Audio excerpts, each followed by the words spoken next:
All right, guys, Scott Tick with you back again.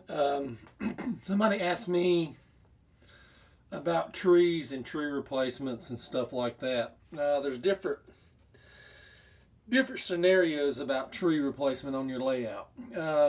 If you're in operation or by yourself, running trains by yourself, you don't have people down and operating and stuff like that. There's two different scenarios that takes into consideration about placing trees. Sometimes it's a sacrifice to put trees in certain areas and not putting trees in certain areas because of operators and where your industries are or something like that. But I'm going to show you here. Let's take in consideration of this farm place here. There's no industry here that somebody will switch out and stuff like that. But you got to take consideration how you clean your track. Do you use a track cleaning car? Do you use it? Use like a sponge, a fine grit sponge, by hand or a bright boy, whatever you use. You got to take in consideration about that. What I do is, like in a place like this right here, I will put trees more here because of the area. Not, excuse me there. Trying to show you down this way. Trees out here and back in here, but you also got some narrow points between the tracks here, between this trees and these trees here. What I use is a track cleaning car mostly. Now when it gets dirty enough, I will use a little square sanding sponge. And what I do, the sanding sponges, let me see if I can get one here. Just bear with me.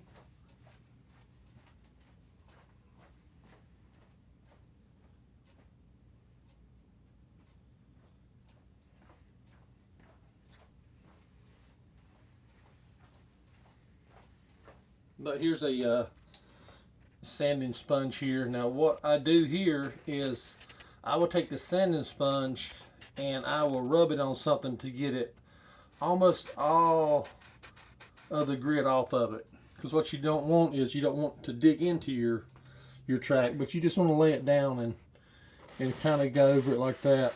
More like a polishing stick. But there again, like right between these trees, it's real kind of hard to get between here and knock these trees off or knock foliage off and stuff like that. I do have to sacrifice that in some places, but my track cleaning car is just the same way as a sanding sponge. It's got a grit like this underneath it that the locomotive pulls around, and my track doesn't stay dirty a lot. I clean it probably more often than I should. But let's get back to the trees. That's one scenario. Now, like over here of the area that I just put this new facility in right here, as you see here, there's no trees in through here. It's all like background and stuff like that. Background here, nothing in front, because operators, in my scenario, operators will be here switching out these cars. Now there are some lights here and all that might get hit occasionally, but you should be right here. There's nothing right here on this one. So try to consider all your scenarios if you're operating. Now if you wasn't operating, you're just by yourself, you could put some trees in here and stuff like that. But I never very often did I put trees in the foreground here because I know they're gonna get broke. But I mainly leave the thing open for operators to get in and get out. And then you got your background trees here which see there's nothing in front of this track.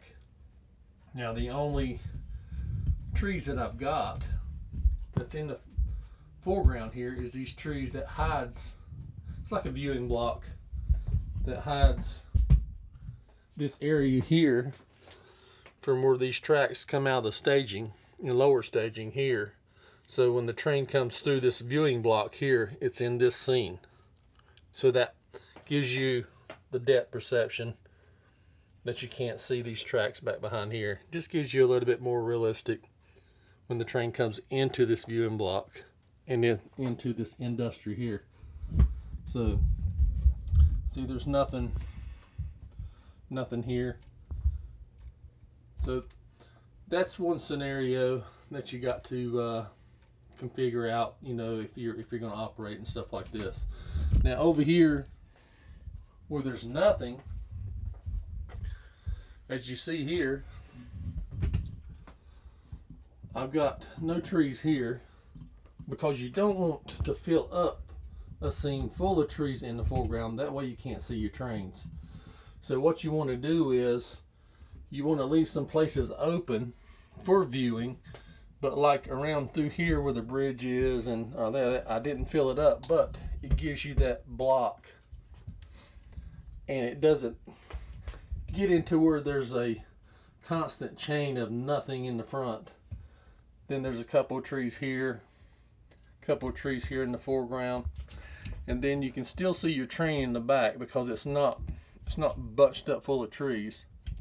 And then what I want people to view here is this little creek right here, but you can still see your trains in the back. But you still got a couple of trees here, a bunch of trees here.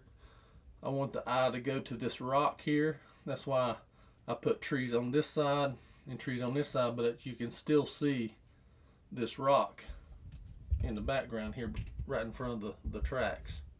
But it's not overpowering. Where you stand here, you can see your train. And just like this little cut here, I put a viewing block full of trees here. And then that gives you an eye, like if you're standing here, you can't see this area here. It gives you that depth, that distance and depth perception between this cut here and this rock and these trees. Come on down into this farm scene here. Now you see how I used a bunch of trees here and then over here and over there and left like a fielded area in between. You didn't fill it up just full of trees all the way up through here because I wanted the eye to go like into this field where the pumpkins are. I wanted to keep that open where you could see and still see back behind in the barn area here and all the details back behind there. So you got a viewing area here for the horses, the trailer, and then a viewing block here. That this right here captures this, views it off, this views it off, and then you're focused right here at the barn where all the details are, where the tractor and the truck and all that stuff is. And then right here is another viewing block.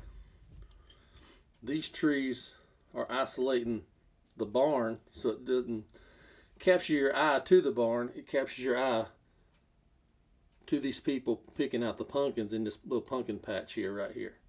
So you can see all the people here and the kids and all that stuff. And then if you want to see the house, there's another view that doesn't have trees obstructing the view, but you can see the house and everything around the house.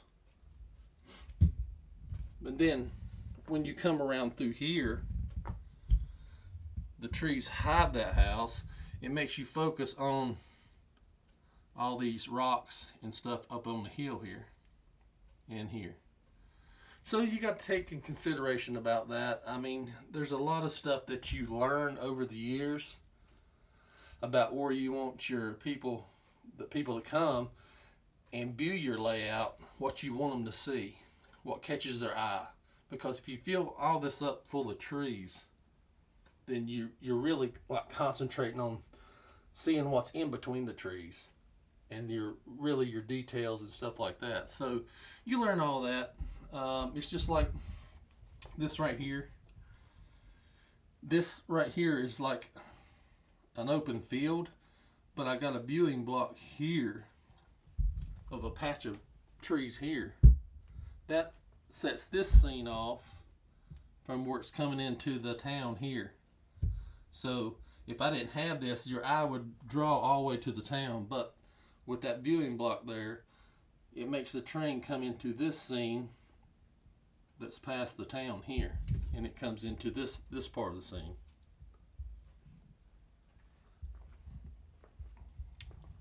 As you see here, it works the other way here. Now, if we're in this town, you see the town, but when the train comes out past the town, it hits this viewing block here, and then it's in this scene.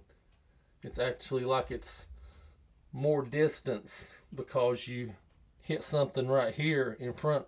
It captures your eye, and it goes, oh, there's something there. And then you're going to this scene, which if you didn't have anything, you just follow the train all the way up through here, and it doesn't give you that depth perception. But back to the trees. I hope that helped you out a lot. But like I said, you'll learn that with more experience and stuff like that. You'll constantly say, well, I need trees there to dedicate this scene from this scene, without having a bunch of distance in between, to capture something like that. You can use viewing blocks. So back to the trees. Like I said, if you're operating by yourself, put in as many trees. Just don't overload it where you can't clean your track or get to something real good without breaking stuff. And I mean, because if I operate as I do, I know stuff's going to get broken. That's a given. So I like this town here, I don't put that many trees in the foreground because I know operators are going to be reaching over here, and a lot of times they'll have shirts on that hang baggy and stuff like that, and it'll catch these trees. It'll either knock the foliage off or break the armature. So I try to get them as far away as I can, but they're there to make it more realistic. But I know operators is going to be right here at this industry and switch these cars. It's just like right here. Now this is something that I normally don't do, is put trees this close to these industries here, because I know that people's going to be trying to uncouple the cars and stuff like that, and it's going to hit these trees here. But that was just a sacrifice that I had to do because it's so close to the road, and that I needed some trees there. And they're not tall enough to where you can't get over them. You know that if you make a tree too tall right here, they're going to hit it and it's going to break them off. But as you see here, I mean, there's nothing here for operator to reach in here to uncouple or do anything here. So you can have your track close to the buildings, and these trees here, they'll be fine. These trees here are fine because there's nothing right here. They'll either be right here, switching out the cars in this center siding here, but there's nothing right here, so that's fine. This industry switches on this side, so there's nothing in here, so they can hit. So that's one of the sacrifices. And then, like I said, if you have a double deck layout like I do, there'll be people, on these blocks here that I built for people that's not tall enough to see on the upper level. They'll be here standing, and they'll be working up here and they might hit these trees here. So I mean, it's just a sacrifice. I mean, sometimes these trees live, sometimes they don't. I've had a lot of trees broke off over the years in my first layout. Just replenish them with new ones, but it's a sacrifice. But like I said, if you're by yourself and you do not operate and stuff like that, just put trees where you want to. Just make sure that you have plenty of distance and room to clean your track and do what you want to do. But you'll find that out when you start operating by yourself or running trains. You can pull the trees up and reconfigure them. But it's just like this scene here. Here's another viewing block from where the train comes around the peninsula here. I did not want your eye to have the train come all the way through here and come in this town. I want a viewing block here. So that way if you're standing here,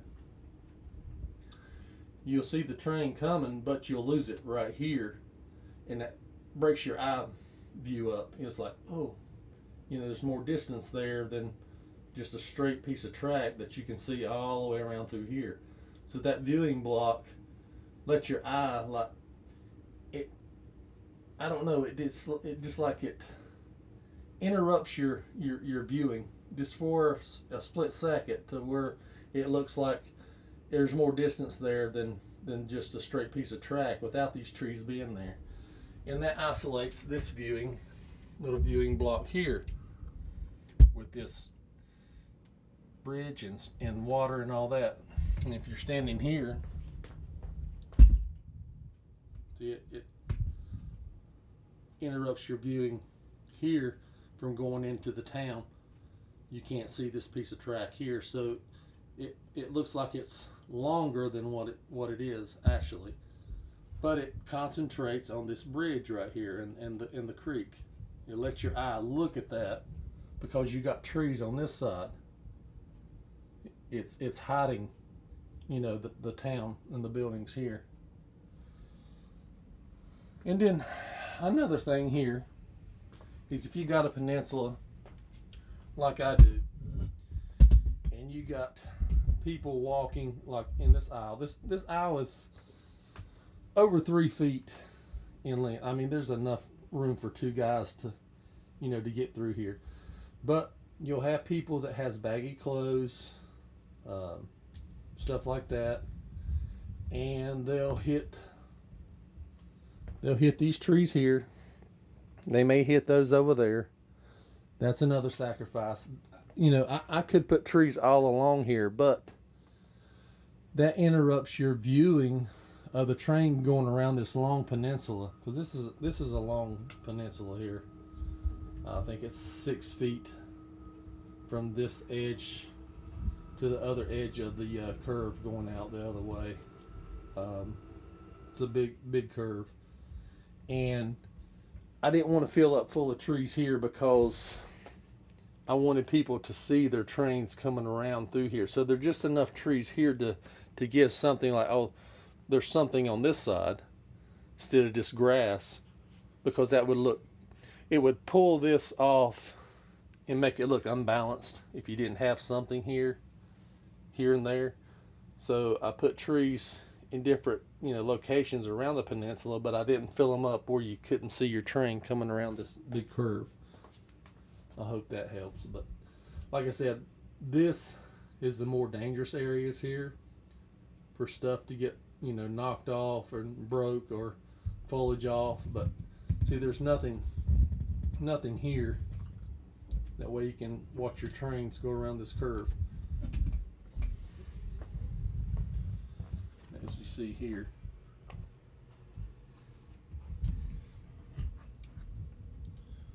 Another view of it. See, I got a little bit of trees here, but nothing major where it can get really knocked off and broke.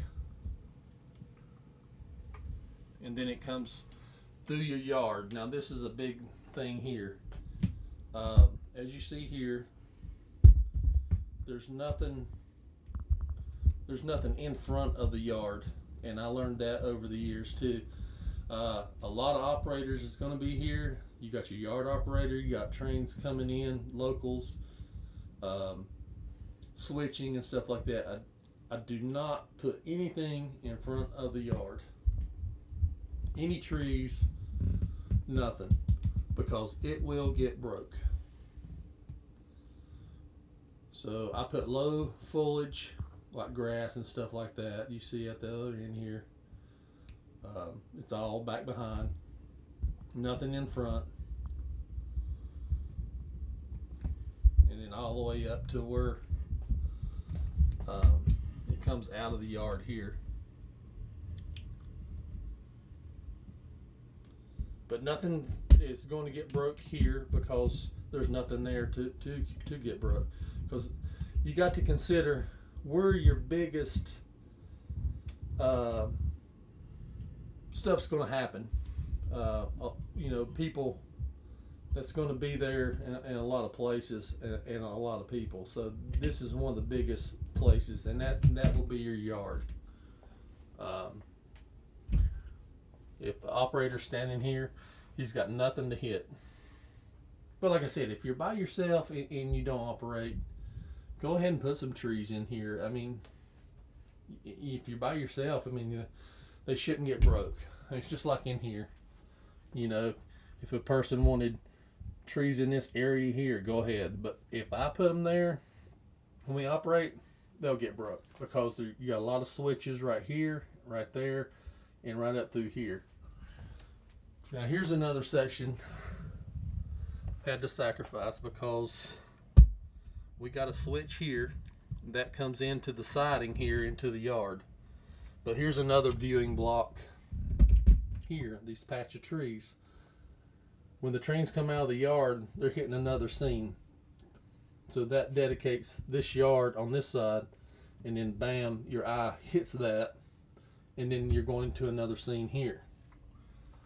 But here again, there's no industry or nothing like that in this track here. So it comes up back behind here.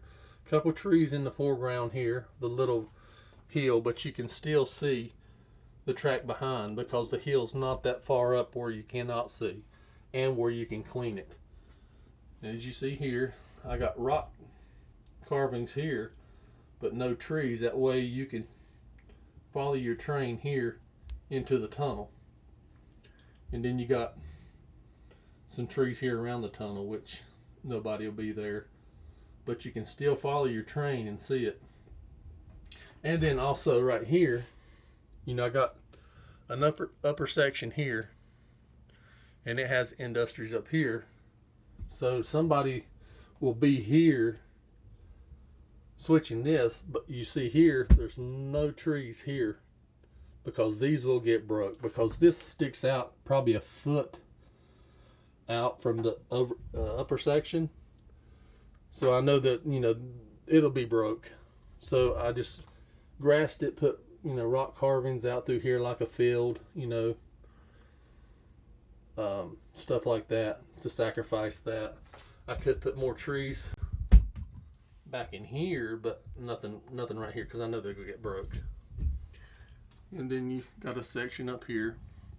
Now this is a danger section here for people operating because you got all these houses right here in the front.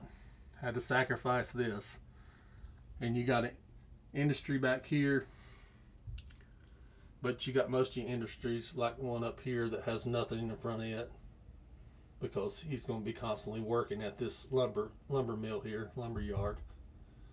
But you got a industry back there, which these trees could be broke or they could survive it. I don't know, but hopefully they do. But I had to sacrifice that for the scene.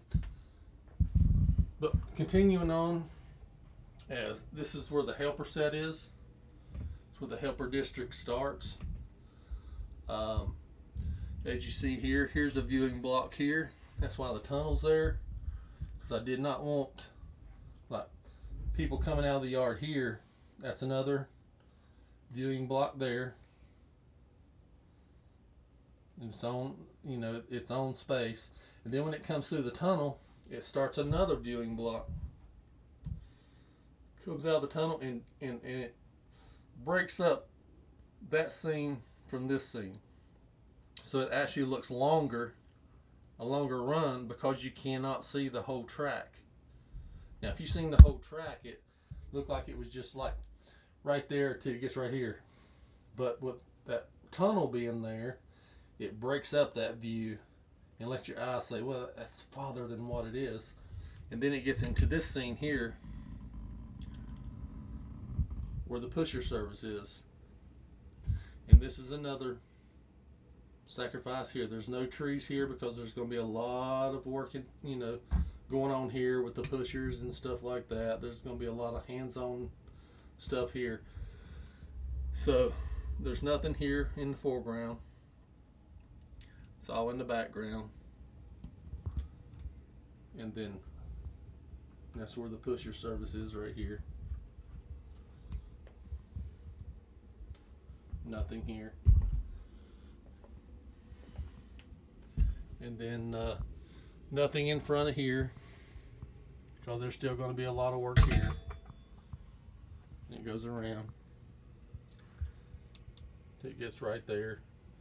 And still it's wide open where people can, uncouple, cover up cars, stuff like that for the run up the hill. But I hope this helps you get familiar with the tree placements on your layout. Like I said, it's a learning process, because you'll know if you operate. It's a learning process because you'll know, like the first couple op sessions, if stuff gets broke, then you know it's not going to work where you got your tree replacements. But if you're by yourself, you can put a lot more trees in certain areas that they'll never get broke, or they'll be fine. But for me, you got to sacrifice in places, because like I said, these right here are the most dangerous to get broke, because people walking here, I don't know why, but it's always they want to put their hands on it, or they got something baggy and it breaks them off. I mean, but I don't mind replacing them, as long as we have fun and everybody gets together and has memories down here. That's what I built it for, memories and having fun with other model railroaders. I'm fine replacing stuff. It doesn't bother me. If you have any questions about anything else, I tried to answer this one. Like I said, I had somebody ask me about tree replacement, replacing trees and placement of trees on the layout, where I think they should go, where not should go. So did this video. I know it's getting long, but if you have any questions about any other stuff on the layout, or suggestions, or if you need something you need help with, just leave a comment below, and like, share, and subscribe if you can. I know I should do more videos, but it's just hard for me to do this and do my real job as an electrician. Got a lot of work, and I like to be down here more, but finally got all the trees in. All the trees are in, just placement of fill-in trees, stuff like that. But all the trees are on the layout now. It's all treed up. I mean, I got everything done, but I'll go back in and still got some more trees just to fill in here and there. But mainly the overall layout is all treed, so happy about that. But if you have any questions, just give me a shout down below, comment, and I'll try to do some more videos in the future when I get time. But stay safe, guys, and happy modeling.